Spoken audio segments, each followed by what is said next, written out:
Alors maintenant, on va faire un exercice un tout petit peu particulier, puisque une des intervenantes n'est pas avec nous.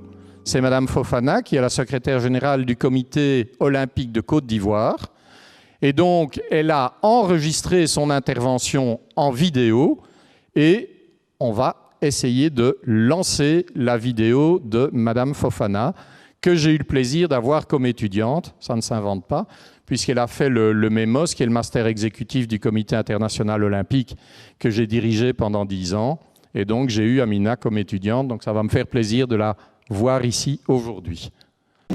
Mesdames, Mesdemoiselles et Messieurs, participants à la 38e Université sportive d'été de Lyon 2021, tous en vos rangs, grades et qualités, je voudrais vous saluer et vous dire combien je suis peinée de ne pouvoir être présente avec vous, présente physiquement bien entendu.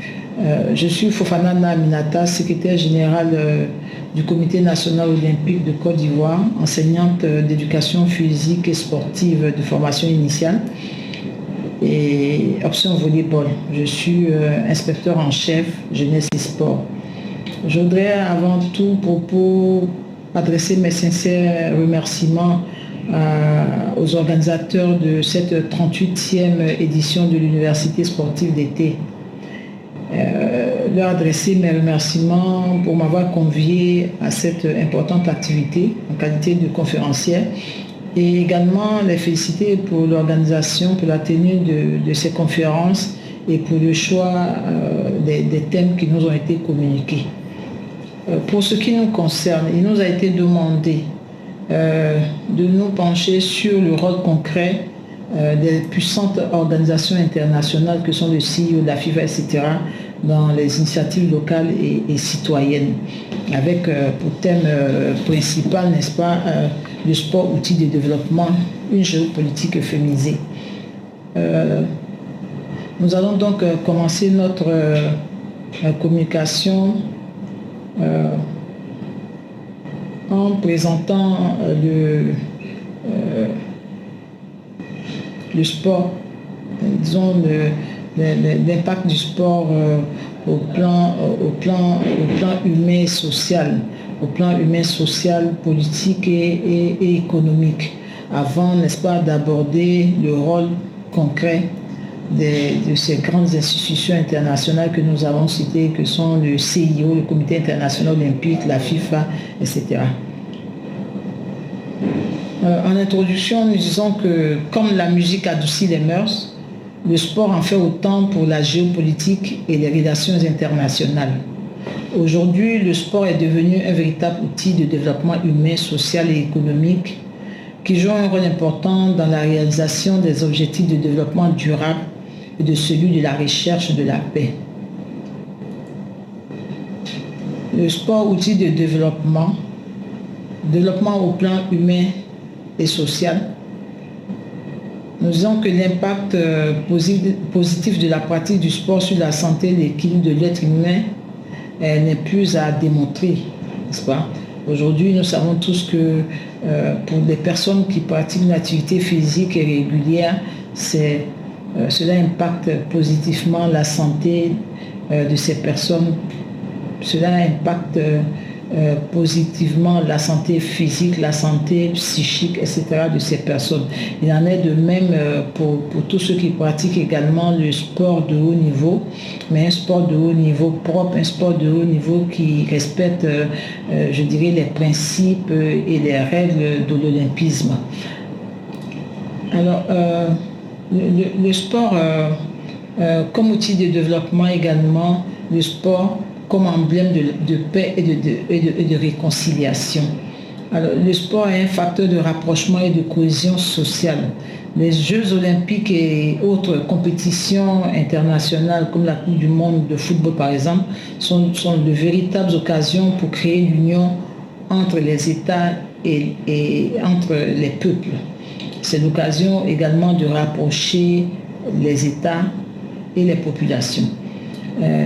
On pourrait citer ce moment historique qui a vu les sportifs de Corée du Nord et de Corée du Sud défiler ensemble lors de la cérémonie d'ouverture des Jeux d'hiver en 2018 à Pyeongchang. C'était un moment historique, un moment fort, un rapprochement qui semblait impossible et qui a été effectif grâce au pouvoir du sport, au pouvoir réconciliant et au pouvoir réconciliant du sport. Toujours le sport en tant qu'emblème de paix et de réconciliation, nous disons que lors des conflits sociopolitiques ou militaires, le sport a parfois et très souvent servi de passerelle, le sport a servi de pont pour permettre aux politiques de se rendre dans des théâtres où ils n'auraient jamais pu s'aventurer. Nous, ici en Côte d'Ivoire, nous avons encore à l'esprit l'initiative de notre star du football, Didier Drogba, à un moment où la Côte d'Ivoire était en crise, une crise politico-militaire qui avait divisé le pays en deux avec le nord et le sud. Didier Drogba a célébré, lui, la réconciliation. Il a rapproché les belligérants en rendant visite aux deux factions rivales avec son trophée de meilleur joueur africain qu'il a présenté à la foule entière. Et à partir de là, il y a eu une sorte de... disons, les belligérants, le peuple ivoirien s'est plus ou moins réconcilié autour de cette action forte menée par Didier Drogba, pour dire la force du sport dans tous les secteurs d'activité de nos vies. Toujours le sport, emblème de paix, de réconciliation. On pourrait parler également du combat contre l'apartheid en Afrique du Sud et qui a connu un élan mondial à un moment donné avec le sport. Avant même les solutions politiques, déjà le régime de l'apartheid avait été exclu même du mouvement sportif en son temps, avant même d'être mis à l'écart des Nations Unies. Et donc toute la grande médiatisation qu'il y a eu autour du sport a permis aux politiques, ou du moins a été utilisée par les politiques, n'est-ce pas, pour impacter l'opinion internationale sur la situation réelle que vivaient les Noirs en Afrique du Sud, sur cette situation d'apartheid, de discrimination raciale. Bon, voilà, ce sont quelques exemples, n'est-ce pas, qui démontrent que bien au-delà d'une activité physique et compétitive saine, le sport impacte la vie des peuples, le sport aide à la résolution des conflits, le sport rapproche les peuples bien au-delà des frontières terrestres, culturelles, religieuses et raciales. Donc, depuis les associations, en passant par les fédérations jusqu'aux grandes institutions internationales, le sport crée ce que nous appelons la famille olympique.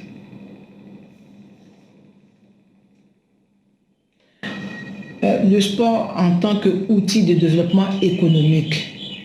Le sport a permis, si vous voulez, le développement d'une économie productrice de biens et de services variés. Il a permis également le développement de l'industrie d'équipements, d'infrastructures et des médias.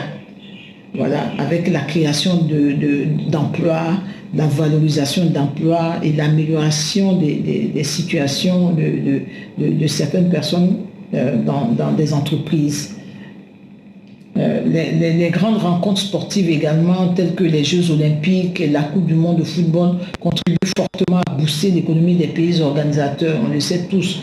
Et c'est d'ailleurs ce qui explique la farouche bataille je dirais, mais très amicale entre les pays qui sont candidats à l'organisation des Jeux Olympiques, à l'organisation des championnats du monde de football,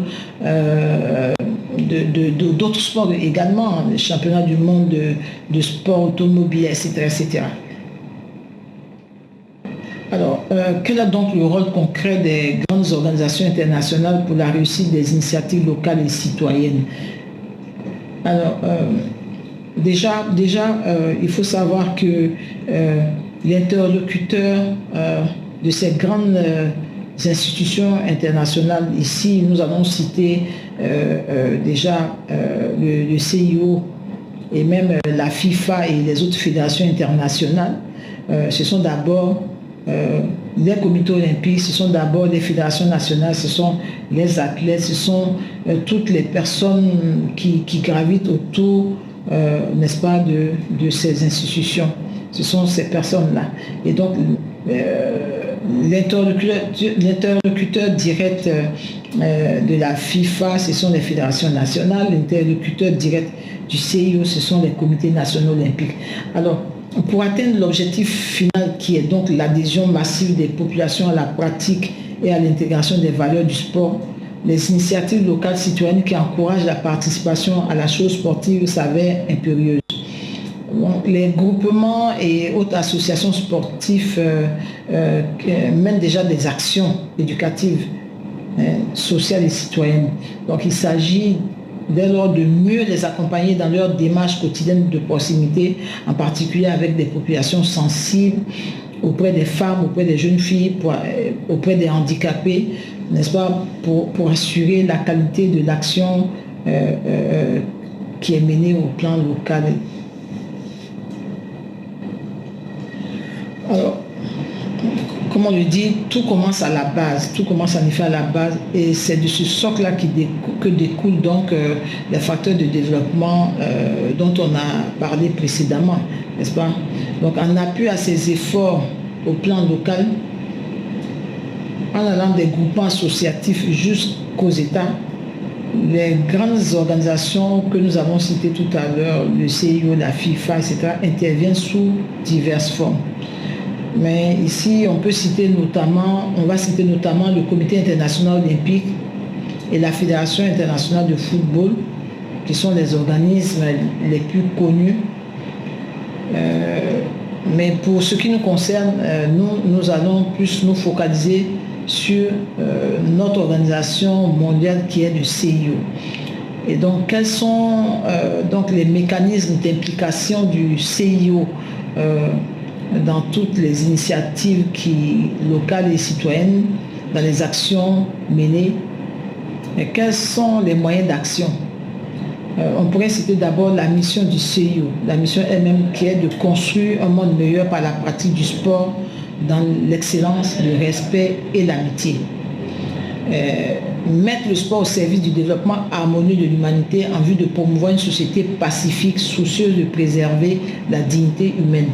Assurer surtout la célébration des Jeux olympiques, ça c'est le summum, et mettre les athlètes au cœur de la vision du mouvement olympique, promouvoir les valeurs olympiques. L'autre moyen d'action, on pourrait parler de la charte olympique en elle-même. Parce que le Comité international olympique soumet tous ses membres, tous ses stakeholders, tous ses partenaires, il les soumet au respect de la charte olympique. Et donc, toutes les personnes, toutes les entités, tous ces acteurs que sont, je dirais, les fédérations internationales, les comités nationaux olympiques, les COJO, les comités d'organisation des Jeux olympiques, les athlètes, les clubs, et toutes les personnes qui appartiennent aux fédérations internationales, je veux parler des juges, des arbitres, des entraîneurs, des officiers, des techniciens du sport, tous sont liés par les dispositions de la charte olympique et doivent respecter les décisions du CIO. L'autre moyen d'action qui est aussi important, c'est l'idéal olympique. Le mouvement olympique contribue à la construction d'un monde meilleur et pacifique en éduquant la jeunesse par le biais d'une pratique sportive en accord avec l'olympisme et ses valeurs.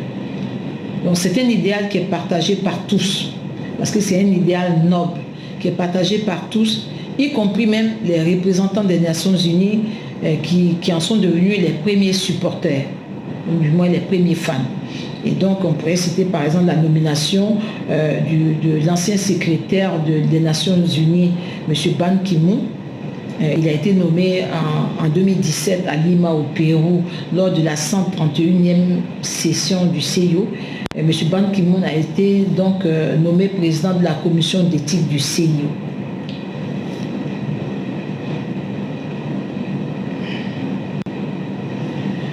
L'autre grand moyen d'action du Comité international olympique pour lui permettre de jouer son rôle véritable dans tout ce qui est action et initiative locale et citoyenne, c'est la solidarité olympique. La solidarité olympique est un département du CIO qui a été créé dans les années 80, n'est-ce pas, pour accompagner le mouvement olympique pour aider les comités nationaux olympiques qui n'avaient pas assez de moyens, d'où son nom de solidarité olympique, afin que tous les comités olympiques puissent mieux se structurer, puissent être actifs. Et donc donc, c'est également l'idée de l'universalité des Jeux et du mouvement olympique. Voilà. Ça fait partie d'un idéal du Comité international olympique également. Ça fait partie également de l'idéal du Comité international olympique, l'universalité des Jeux, l'universalité du mouvement olympique. Et donc, la solidarité olympique, à travers sa mission, qui est celle de prêter assistance au Comité national olympique dans le cadre de programmes de développement destinés aux athlètes et à tous les acteurs, il a plusieurs objectifs stratégiques qui sont en premier, garder les athlètes au cœur du mouvement olympique, assurer une bonne gouvernance dans toutes les institutions nationales de sport, que ce soit au niveau des CNO et par ricochet au niveau des fédérations nationales. Renforcer le modèle de financement solidaire du mouvement olympique. On a parlé de solidarité aujourd'hui. Il y a des comités nationaux, il y a des États vous savez, il y a 206 comités nationaux olympiques dans le monde et on sait très bien qu'il existe des comités nationaux olympiques qui sont vraiment très démunis et comme on dit, de tout petits comités nationaux olympiques. Et donc, l'autre mission, c'est permettre aux comités nationaux olympiques de contribuer à la promotion des valeurs olympiques. Nous disons aujourd'hui que l'une des réussites du CIO, ce sont ces principes, ce sont ces valeurs que le Comité international olympique inculque au mouvement olympique et aujourd'hui à toutes les nations.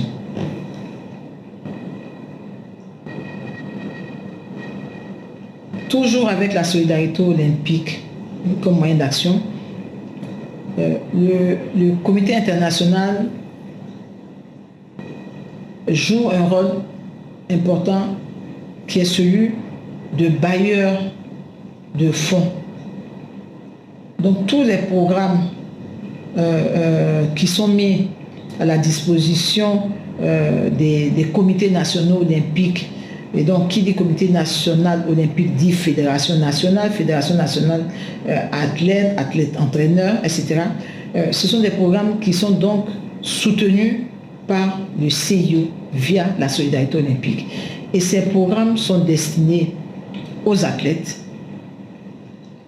à l'entourage des athlètes, à ce qu'on appelle initiatives en gestion qui concernent le développement de l'administration des structures, de nos structures, de nos comités olympiques, de nos fédérations, etc. et même des clubs. Et puis à la promotion des valeurs olympiques, entendu par là sport inclusif, durabilité, médecine du sport, dopage, sport pour tous, etc. etc. Et donc, quelques petits détails concernant ces différents programmes. Vous avez par exemple le programme des athlètes. Le programme des athlètes comprend plusieurs projets. Vous avez par exemple la bourse olympique qui est octroyée aux athlètes et qui prend parfois effet 2 ou 3 ans avant les Jeux olympiques. Pour vous dire que par exemple, pour Paris 2024, déjà septembre, octobre, les bourses prennent effet pour les comités olympiques qui ont déjà qui sont déjà bien partis, qui ont été proactifs. Les bourses prennent effet déjà à partir du dernier trimestre 2021 jusqu'au 31 août 2024. Et ça consiste à quoi? À donner, à allouer des fonds, n'est-ce pas? Si je peux m'exprimer, c'est des fonds, des moyens, c'est des moyens financiers aux athlètes qui décident de s'entraîner pour être à Paris 2024. Et ça s'est fait ainsi pour chaque quadriennale. Donc, chaque comité national olympique bénéficie de bourses pour des athlètes qui sont susceptibles de se qualifier. Donc ce sont des athlètes qui sont déjà bien classés dans le top 5 au niveau continental, etc., etc. Et dans pratiquement tous les sports.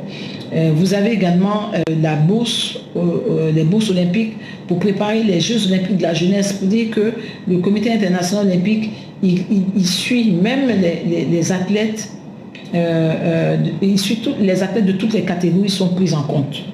Et les seniors et les juniors. Donc pour les Jeux olympiques de la jeunesse, par exemple, il y a également des possibilités d'accompagner nos jeunes athlètes. Vous avez également pour des athlètes qui ne peuvent pas avoir la bourse olympique, mais qui sont bien classés au niveau continental, une subvention qui est appelée également subvention pour athlètes de niveau continental. Je ne suis pas le numéro 1 au plan africain dans mon sport. Je suis peut-être 3e, 4e, 5e. Je ne peux pas avoir la bourse parce que il y a d'autres sports dans lesquels la Côte d'Ivoire excelle, par exemple.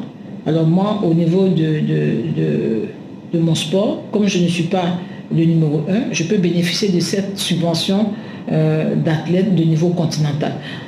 On pourrait également donner quelques détails concernant le programme entourage des athlètes. Il s'agit également de la formation, de l'accompagnement qui est fait pour tous ceux qui sont dans l'encadrement technique, l'encadrement médical, voilà, tous ceux qui gravitent autour de l'athlète. Voilà, il y a des formations, il y a également des bourses individuelles, il y a des bourses, il y a des stages des stages nationaux qui sont organisés dans les pays avec l'envoi d'un expert qui vient par exemple en Côte d'Ivoire pour former peut-être une trentaine d'encadreurs qui sont impliqués dans la boxe, dans le cyclisme, etc., etc. Et puis, on pourrait également dire un petit mot sur tout ce qui est initiative en gestion dont j'ai parlé tout à l'heure, c'est-à-dire le développement de la structure, le développement de l'organisation. Est-ce que le Comité national olympique a besoin d'être accompagné sur tout ce qui est aujourd'hui gouvernance au niveau des comptabilités, les logiciels, les audits, etc., etc. La formation des cadres, même des élus, je dirais même des cadres élus, il y a des possibilités de formation pour ces personnes, il y a des possibilités de formation pour les employés des comités nationaux olympiques, des fédérations, etc. Et puis, l'autre programme, et non des moindres, c'est celui de la promotion des valeurs olympiques. Un sport inclusif avec la possibilité d'impliquer plus de femmes, plus de personnes handicapées. Il y a également la durabilité dans le sport. Aujourd'hui, c'est devenu, si vous voulez, aujourd'hui, l'environnement est devenu un élément important avec le réchauffement climatique. Donc, la prise de conscience est demandée à chacun de nous pour que nous puissions avoir un monde meilleur, un monde où il fait bon vivre. Il y a évidemment la médecine du sport. Voilà, c'est une des valeurs qui tient au Comité international olympique. Il ne peut pas avoir d'athlètes compétents si au niveau de la médecine du sport, ceux qui s'occupent de ces athlètes ne sont pas formés, ne sont pas au courant des dernières inventions, je dirais, etc. Et puis, il y a également le dopage. Et le dopage qui fait partie également de la promotion des valeurs olympiques, comment accompagner nos athlètes, comment faire en sorte qu'il reste des athlètes intègres, des athlètes propres, qui pratiquent un sport propre, etc. Et puis le sport pour tous, avec ce que nous appelons la journée olympique, qui est, si vous voulez, une célébration importante pour le CIO.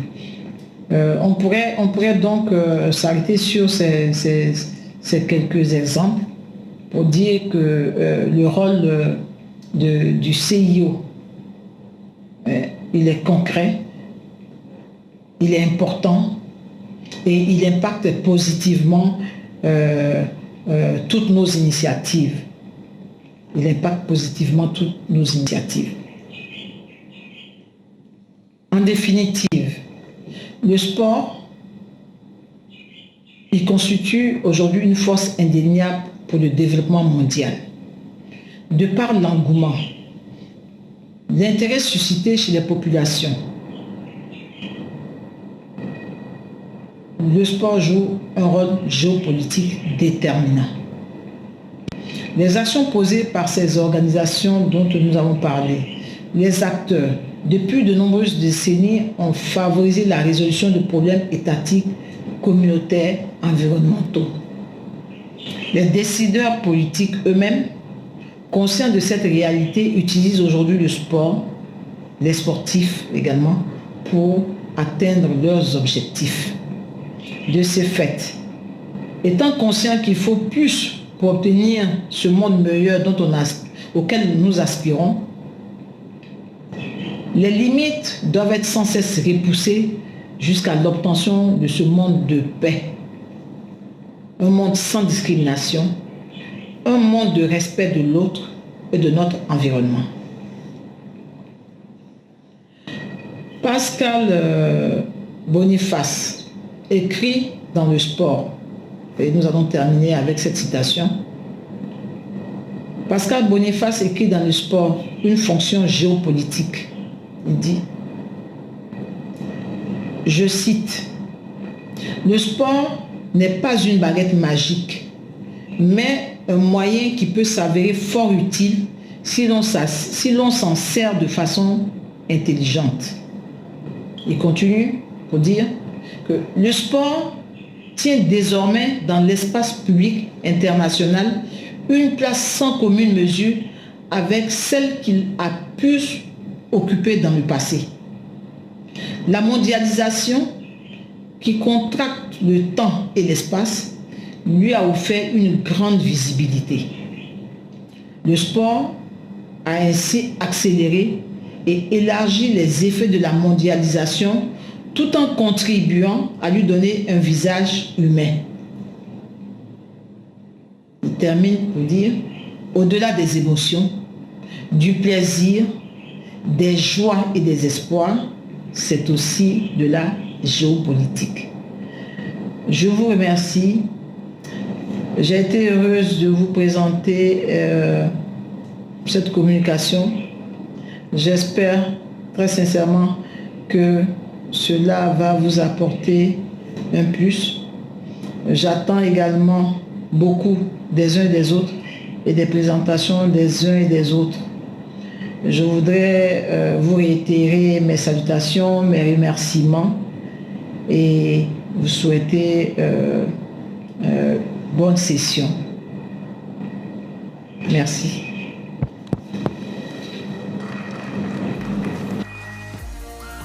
Merci Amina, et je dirais que si quelqu'un devait être payé à la citation au cours de ces 2 jours, Pascal serait riche. Ça c'est tout à fait clair.